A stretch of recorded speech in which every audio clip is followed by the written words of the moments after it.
Now I've seen a ton of brew guides for the 6-cup Chemex, but not too many for this little guy, which is their 3-cup model. So I figured I would take what I've learned over the past 2 to 3 years and kind of put it into a little video and see if I can help anyone out with it. I'm going to do my best to keep this guide as simple as possible, and in some cases it might be overly simplistic, but it's how I do it, so I'm just going to roll with it.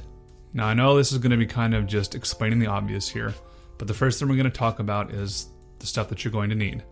First things first, your coffee obviously. Do a little bit of experimenting, find the kind that you like.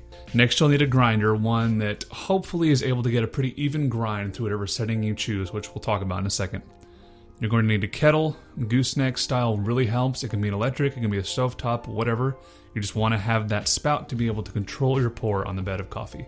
Next you'll need a scale of some sort. I don't have some really expensive Acaia Pearl or anything like that. I just use this tiny Ozeri food scale. I think I got on Amazon for like $10, but it works great for me. Then you're going to need obviously your Chemex itself. And at some point I almost forgot about this one, but you're going to need your Chemex filters, which are different depending on the size of Chemex that you use. Now the first thing I usually do is I get my water heating, since I can take the time that it takes to do that and get everything else set up. Next is the grind. Now this is probably the part that took me the longest to learn, but there is no way getting around it. You have to put in the time to learn what grind setting works best with your specific grinder. Now this is probably one of my overly simplified steps. I do not measure out exactly how much coffee I use by weight.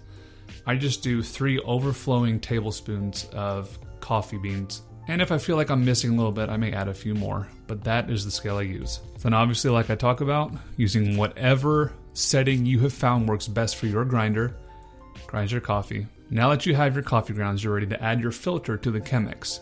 Usually by this time, my water is pretty close to boiling, if not already at that rolling boil. Once it has reached that boiling point, you always want to set aside that water, let it cool down for a bit for about 30 seconds on a cool part of the stove or some other surface that it won't harm. And while I'm doing that, I'll usually fold my filter, set it into the Chemex, and be ready for my rinse pour. You always want to rinse your filter, get out some of that papery taste that will be there and inevitably end up in your coffee if you don't rinse and discard that rinse water. So for my rinse, what I usually do is I hold the back edge of that filter, the one that is not 3-sided, because you keep the 3-sided against the spout, so it has some more support. Hold that back edge against the glass, cover as much of the filter with water as possible before I take those fingers off. What this does is helps get as good of a seal as possible against that glass and help not let as many bubbles form that are going to disturb your bed of coffee as you do your full extraction. So once you've discarded that rinse water, you can add your coffee into your filter, give it a little shake to even out the bed,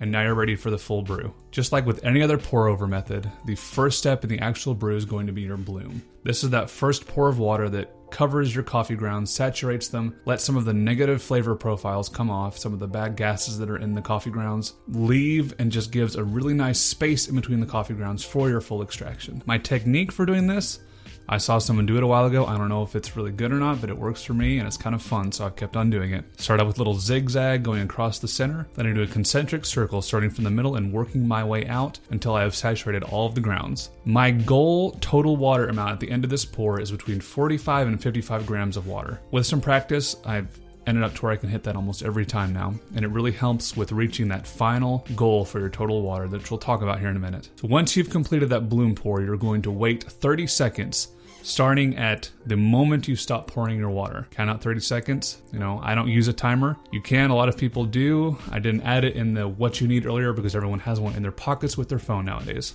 Once that 30 seconds is up, you're able to start your first full extraction pour. I have frequently seen that people say to continue with that concentric circle pattern. What I have found works best for me and disturbs the bed the least is to actually keep my circle, my pouring circle, in between the center and the outside of those coffee grounds. That circle is going to grow a little bit as the water level rises, but just try and keep your pour nice and even, not too violent, not flowing too strong, and keep that circle just nice and gradual as you pour. Now your total water goal for this pour is to land right at around 300 grams of water. That is your bloom pour and this first full extraction pour. Just like with the bloom, you're going to wait 30 seconds, let that water flow down as much as possible, and then you're going to do your second pour. At the end of this pour, your goal is to have poured a total of 450 grams of water.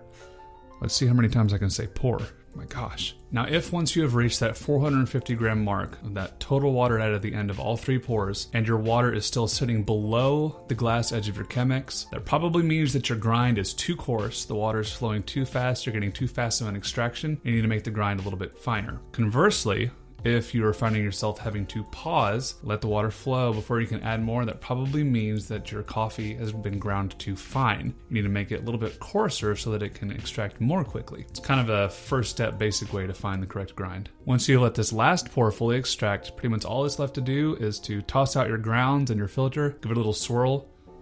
I don't know if this helps any, but it's kind of fun, so I still do it. And I'm ready to pour and enjoy. I really hope this guide helps someone out there, that I was able to share a few of the things that I've learned over the past few years. If you think of anything that I missed, if you have found anything that works better, please don't hesitate to leave it in the comments. If you liked the video, maybe consider leaving a like or subscribing, the normal YouTube stuff. Thanks for watching if you did, and have a great day.